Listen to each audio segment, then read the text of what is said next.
Pierre-André de Plaude, vous êtes président du syndicat des collines rhodaniennes.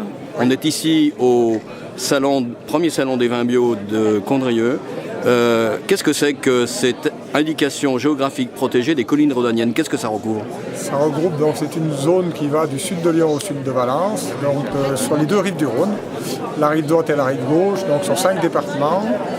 Et c'est une zone où il y a à peu près 300 hectares de vignes avec une centaine d'opérateurs. Et alors avec à la fois des sols très différents et aussi des cépages très différents. Voilà. Donc au niveau des sols, sur la rive droite du Rhône, on va être au nord plutôt sur des schistes, ensuite on aura des granites. Et puis sur la rive gauche du Rhône, alors vous avez tout ce qu'on appelle les vins de Vienne, qui est aussi dans l'IGP collines rhodaniennes, où on est aussi sur des schistes. Et puis plus bas sur l'Isère et sur la Drôme, on sera plutôt sur des galets roulés et des graviers. Et alors je disais aussi des cépages différents. Voilà. Alors ce qui est aussi la particularité de cette zone d'IGP, c'est qu'on est dans le berceau des grands cépages de la vallée du Rhône Nord, avec les Syrah, les Marsanne, Roussanne, Vionnier, et puis aussi des Gamay, Pinot Noir et Chardonnay. Voilà les principaux cépages de l'IGP. Alors vous avez une particularité, c'est que vous êtes agriculteur depuis au moins une trentaine d'années, mais durant une bonne partie de votre vie, vous n'êtes pas du tout occupé des ceps de vigne, vous étiez au cul des vaches. Voilà, donc j'étais éleveur depuis une trentaine d'années, et puis à partir de 2003, arrivé à la quarantaine, j'ai eu envie de découvrir un peu des nouvelles choses.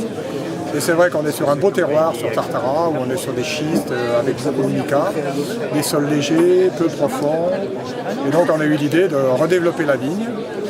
Donc on a planté 3,5 hectares de vignes sur une dizaine d'années, et puis on a arrêté les vaches en 2008. Et aujourd'hui, on est essentiellement vigneron. Qu'est-ce que ça fait de passer justement du statut d'éleveur laitier, donc de produire du lait en quelque sorte, à celui de produire du vin? Disons qu'un des gros changements, c'est qu'avant, on vendait le lait à la laiterie, donc on subissait un petit peu les cours des marchés. Donc aujourd'hui, c'est nous qui avons créé notre débouché, on est tout en vente directe. On est en gros 80% en vente directe, 20% caviste. Combien de bouteilles à l'année? 20 000 bouteilles à l'année à peu près, on monte en puissance au fur et à mesure que les vignes plantées rentrent en production. Et donc on a redécouvert un petit peu le métier de paysan, le métier de vigneron. C'est un nouveau challenge, c'est très intéressant de créer son propre domaine, de le développer, de découvrir des savoir-faire, de les développer aussi.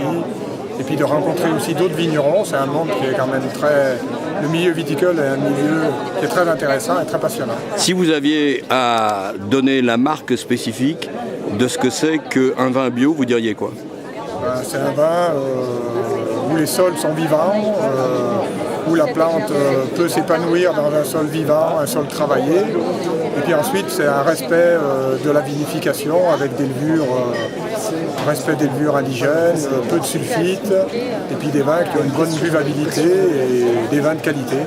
Il faut d'abord que le vin soit bon, s'il est bio, c'est encore un plus pour le consommateur. On va terminer sur l'étiquette. D'abord, la spécialisation Alors en conclusion, vous êtes optimiste, vous, pour votre métier, en particulier votre métier de viticulteur bio? Oui, plutôt, parce qu'on a un bon retour des consommateurs. Et puis nous, on est dans une zone sur les coteaux du Gier où on a quand même aux alentours 400 000 habitants sur le bassin de Saint-Étienne. Et on est un ou deux vignerons, donc je crois qu'il y a de la place pour encore... D'ailleurs, on a une association qui vise à relancer la vigne sur notre secteur. Et je pense que sur des petits domaines, entre 5 et 10 hectares, il y a de l'avenir pour les vignerons qui vont faire des vins naturels, des vins proches de la nature et des consommateurs. Et oui, il y a un avenir.